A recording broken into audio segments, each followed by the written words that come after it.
Stacking bucktail by hand can be a little challenging, but not so difficult once you understand the nature of the material you're working with.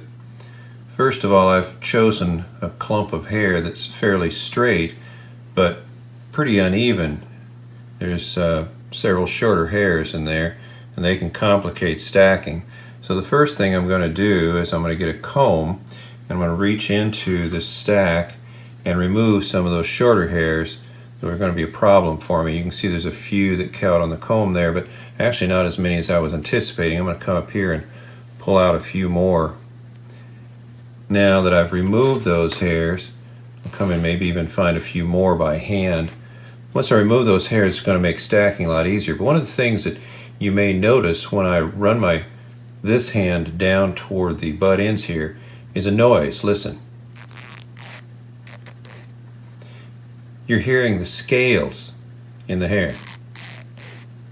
Once I run my fingers the other direction, silence, because there's no scales to fight against. So my point is that when you grab here and start restacking this clump, you're fighting against these scales being gripped down here. So I'm going to reach up, grab a few hairs, not very many, and work them out of the clump. I'll come back and restack them into the clump. And if you would like, it's not a bad idea to take the time, if you wish, and simply trim off these butts.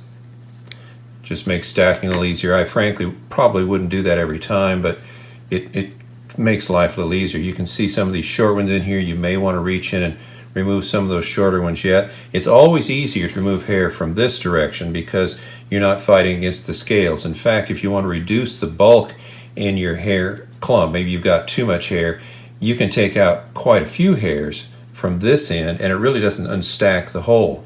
But if you try and do that from the other end, it's going to unstack instantly because you're fighting against these scales.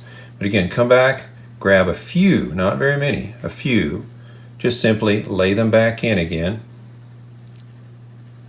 and continue stacking until you've achieved the evenness of those tips that you're interested in.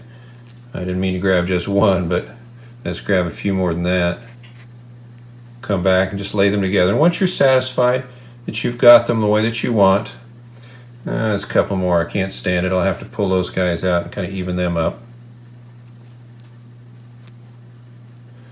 Once you have them about the length that you want for your wing, you're done.